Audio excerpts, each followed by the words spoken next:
But right now, we are right in the middle of one of the greatest turning points in human history. Welcome to my podcast, Xponential Intelligence. And today we have a very special guest. And as always, not into really a lot of small talk. So we're going to just jump right in. Dr. B is a visionary, divinely guided healer, national and international speaker, and past life intuitive. So he received his BS in chemical engineering, his DMD in general dentistry from the Tufts Dental in Boston, and his certificate in orthodontics from Wilford Hall Medical Center. He is a lieutenant colonel and dentist in the Air Force Reserves. Wow. He has over 25 years experience in orthodontics and dentofacial orthopedics, and currently practices in a Dallas-Fort Worth metro suburb. His focus is on airway, TMJ, occlusions, and early childhood interventions. But the reason why I brought him on, I mean, that's fantastic stuff. But the reason I brought this amazing being on is that Dr. B's Healthy Gum Elixir. I call him Dr. B, and you'll soon know why. As we go through 2022, we're going to be bringing those individuals who are, say, practicing XI. Sometimes they might not even know it, but they're in that right direction. So welcome, Will. How are you? Thank you for having me, Maz. I'm doing great. I want to ask you about that near-death experience that you had with COVID. Now, so if you want to go through that, a lot of times, guys, just to give you a precursor, COVID is a fantastic opportunity for those people who are awakened to let go of all their garbage and then just start really fresh. If you don't let go of that garbage and you hold on to it dearly, especially if you're ill, well, a lot of times, you would have to disconnect from this reality. The vaccine after effects that I did, even if you didn't have COVID, has seen a lot of fantastic changes in people. Again, even if you didn't take the vaccine, because it creates, say, that near-death possibility for you, so you can let go of your old garbage and start fresh. So again, you don't have to have a near-death experience. But Will, I want you to share that near-death experience because you did COVID the right way. And a lot of people can learn the right way of doing COVID. Thanks. Yeah, Maz. I've shared with you essentially what happened, but I'll share with your audience as well, so that maybe they can gain some insight and maybe a different mindset or way of looking at this. I had it probably in December of 2019. I was at a Tony Robbins event. I think that's the event we actually met at. Yeah. Got about 4 days later. Wasn't that bad. It was like a flu. Mm-hmm. Lost a little bit of sense, taste, and smell. But then as time progressed, August of 2021 is when I came into contact with one of my patients who was indeed vaccinated, who displayed symptoms of COVID, but because she was vaccinated, she felt that she was not with COVID, that the symptoms were just allergies. And subsequently, she had no problem coming in and basically putting everyone at risk that she came into contact with. And a week later, she calls me up and she says, "Hey, I'm in the hospital with COVID and things aren't looking so good. You might want to get yourself tested." And sure enough, I'd had some symptoms of fatigue. Yeah, and a lot of us who are trying to prevent from getting COVID are doing all the regimens, anything from vitamin D to zinc to quercetin to everything under the sun, liposomal vitamin C, you name it. That was me. I was in great health. I'd just done a liver cleanse. And after about 7 days of battling is when I came down with my first symptom. The first symptom for me was not only the fatigue, but developed into fever. Fever, a little bit of runny nose. Got up on Monday, and it hit really, really, really bad. Could barely move, could barely walk. Tried to move, tried to sauna. Spent about 4 hours. I finally broke down and went in, got a test, and sure enough, I was positive for COVID. The next day, I woke up. Man, I was starving. I went and grabbed a glass of juice, and within about 2 minutes, I threw it up and went to the bathroom, and I started throwing up for about 20 minutes, lost my ability to breathe, and that's where I knew things were really bad and I was in distress. Went to the hospital. So I'm thinking I'm in good shape. I'm in the hospital where they can take care of me. I could not have been more mistaken, Maz, I'll tell you. Day one was really bad, 30 hours on a 3-inch foam mattress. And then they moved me to an ICU room where I was by myself in isolation. That Mm. was day two. I could feel things getting worse. I could feel my lungs filling up with fluid. We took an X-ray. They said that I had double pneumonia, probably COVID-induced pneumonia. Came on Mhm. very, very quickly. But something interesting happened between day two and day three. Sometime in the middle of the night is where maybe I was hallucinating, maybe it was real. But at one Mhm. point, I came face to face with what I felt was what was really attacking me. And in my fevered vision, saw the demon that had infected my body Mhm. and had a little talk with that demon who said, I'm here basically to kill you. And this is who you're fighting. And I knew Mm. this was evil. Now, you describe this as a death space. And I really felt that I was indeed there. I really felt that I was at a point where I had to make a decision as to what I'm going to do. This ethereal voice asked this question. It's time for you to choose. What are you going to do? If I chose the path of transition, from my standpoint, being selfish, of course, and not worrying about anyone else around me and how it affected them, Maz, it was very peaceful. Mm. It was very calm. I was very accepting. Yeah. It felt right. It was okay. Yes. Death is not a place that you need to be afraid of. It's a place that, well, it's just simply the next level. It's something that you transition. Mhm. But I will tell you, in that moment, I immediately chose the right road. I started walking down that path and I started running. And I felt myself with glorious energy filled, and I was just thriving. And it was an amazing, spectacular adventure and an amazing, spectacular life. And then I woke up.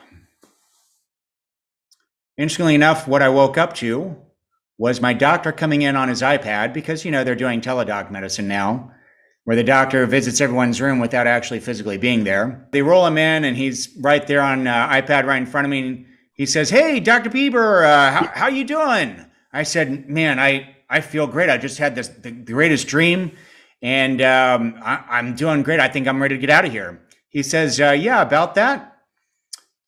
Your oxygen level, your VO2 right now is about 82." And I said, "Well, that's okay. That's like a B minus. I'm good with that." He says, "No, you have to understand at 80, we intubate you. And you know what happens if we intubate you?" I said, "Yeah, you die." He said, "Yeah, you don't want to get intubated." He said, "Can you do me a favor? Can you bring your oxygen level up?" And I said, Yes, sir, I can do it right now." And so I spent the next hour going into really deep meditation and very deep, what some people would call Wim Hof breathing, in through the nose, out through the mouth, holding it for long periods of time. And in the next hour, I moved my VO2 from 82 to up to over 90. And the one thing I can tell you and anyone who goes through COVID, which is number one, focus on your mindset. Your mind is your greatest weapon or your greatest friend. But right now, we are right in the middle of one of the greatest turning points in human history. And what you're doing right now with XI, with the liver cleanse, with the body mind connection, I'm just saying, Yeah. if you happen to find yourself there, whether it's maybe a car accident or another illness or something else that comes up, Mhm. here's my recommendation. Don't worry about it. Yeah. Either way, I think you're going to be fine. And it's one of the things I talk with a lot of people on a regular basis, which is a little bit of something called entropy, which is Mhm. it falls into this question: are we physical beings leading a spiritual life, Mhm. or are we spiritual beings leading a physical life? Yeah. Now, the one rule of Absolutely. entropy is that energy can neither be created nor destroyed. Mhm. And if we are energetic beings, what happens to that energy when we die? Yeah. Well, the energy can only transmute.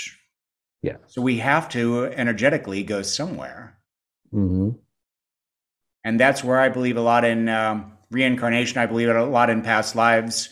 I believe Mhm. that we'll come back in a Oh, different absolutely. physical being, but Yeah. really we're spiritual beings living Oh, a absolutely. life. That's my thought. Oh, absolutely. You bring a lot of parallels to what we do in XI on the 18-day hyper meditations. For example, the path that you were choosing, the left and right. You know, I think the second, third. So there's three parts to the hyper meditations. The second part, there's three parts. The second part, I literally take you towards that path.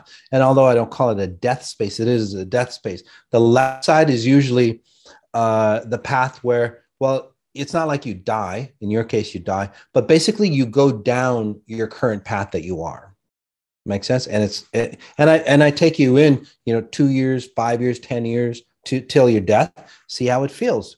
And then Right. I pull you back, just like Will did. He gets pulled back, and then it's like he goes to the right, and then he sees the possibilities, a whole different, say, possibilities, probabilities of how life could be. And both paths are just as, say, accessible for you guys. You need to make a choice at a much deeper level rather than a cognitive level. Unfortunately, the key is that the masses don't know how to access the deeper, say, decision making processes.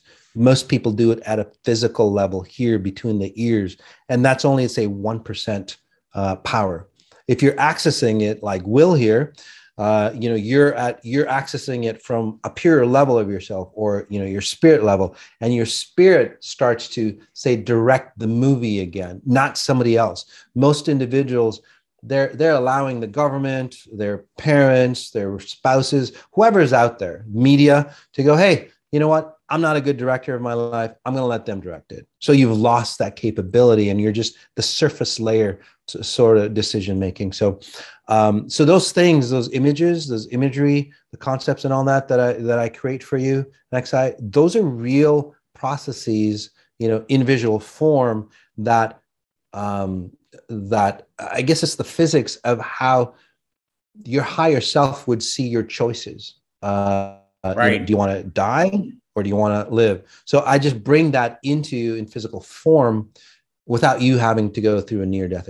This year is all about having two choices. You're going to find not only yourself, but most of the clients or the people who listen to you and follow you are going to Yep. come upon that fork in the road, not Yep. once, not twice, but probably dozens of times this year. Yes. They can do it during the day, they can do it at night, in their sleep, but Mm-hmm. these opportunities are going to come up several times. So, one of the things that's really amazing with the XI is Mm-hmm. you are preparing people for the opportunity to choose. And XI and what you're doing, well, is literally about bringing in the science of spiritual awakening. So it's not so woo, it's out there. Just like anything, at first, science is, it's called magic, if we didn't understand it, right? But now we understand it, and then the magic becomes the science.